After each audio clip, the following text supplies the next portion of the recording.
Hi అండి, welcome to Tatas recipes. ఇవాల్టి special పాతకాలం నాటి ఆవిరి కుడుం, సరికొత్తగా మరింత రుచిగా. మరి ఇంకెందుకు ఆలస్యం, స్టార్ట్ చేద్దామా? ముందుగా ఒక కప్పు మినపప్పుని శుభ్రంగా కడిగి 5 గంటలు నానబెట్టుకోండి. పప్పు నానిన తర్వాత 3 వంతులు పొట్టుని తీసేసి 1 వంతు పొట్టును ఉంచి శుభ్రంగా కడిగి పెట్టుకోండి. ఇలాగా ఆ తర్వాత గ్రైండర్లో వేసి గారెల పిండి కంటే మెత్తగాను కొంచెం జారుగాను రుబ్బుకోవాలి. ఈ ఆవిరి కుడుముని పూర్వకాలం ఒక వెడల్పాటి గిన్నెలో నీళ్లు పోసి ఆ పైన క్లాత్ కట్టి ఆ క్లాత్ మీద పిండిని పరిచి దాని మీద మూత పెట్టి వండేవారు. కానీ ఇప్పుడు నేను ఇడ్లీ రేకుల్లో వేస్తున్నానండి. ఈ పిండిని ఇడ్లీ పిండిలా ఫెర్మెంటేషన్ చేయకూడదు. రుబ్బిన వెంటనే వేసుకోవాలి, లేదా రిఫ్రిజిరేటర్లో పెట్టుకోవాలి.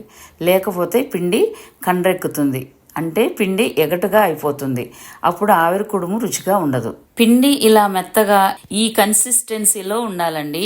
ఇప్పుడు రుచికి సరిపడా ఉప్పు, 1 టీ స్పూన్ జీలకర్ర, సన్నగా చాప్ చేసిన కొత్తిమీర, కరివేపాకు, సన్నగా తరిగిన పచ్చిమిర్చి ముక్కలు వేసి కలిపి పెట్టుకోండి.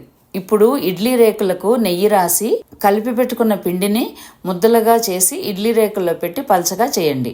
ఇలా కావలసినన్ని ఆవిరి కుడుముల్ని వేసుకొని 10 నిమిషాలు హై ఫ్లేమ్లో పెట్టి ఉడికించండి. ఈ ఆవిరి కుడుము చాలా బలాన్ని ఇస్తుంది.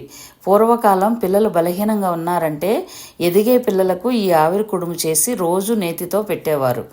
సైంటిఫిక్గా మినపప్పు బోన్ హెల్త్కి, మజిల్ హెల్త్కి, డైజెస్టివ్ హెల్త్కి, హార్ట్ హెల్త్కి అండ్ ఎనర్జీ బూస్టింగ్కి ఉపయోగపడుతుంది.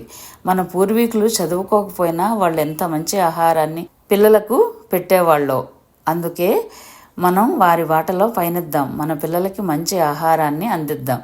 మన ట్రెడిషనల్ వంటలను ముందు తరాల వారికి అందించాలని నా ఈ చిన్ని ప్రయత్నం. ఆవిరి కుడుముల్ని వేడివేడిగా నేతిలో ముంచుకుని ఆపై కొబ్బరి చట్నీతో తింటే ఎంతో రుచిగా ఉంటాయి. ఈ వీడియో కనుక మీకు నచ్చినట్లయితే please subscribe, like, comment and share to your friends and relatives.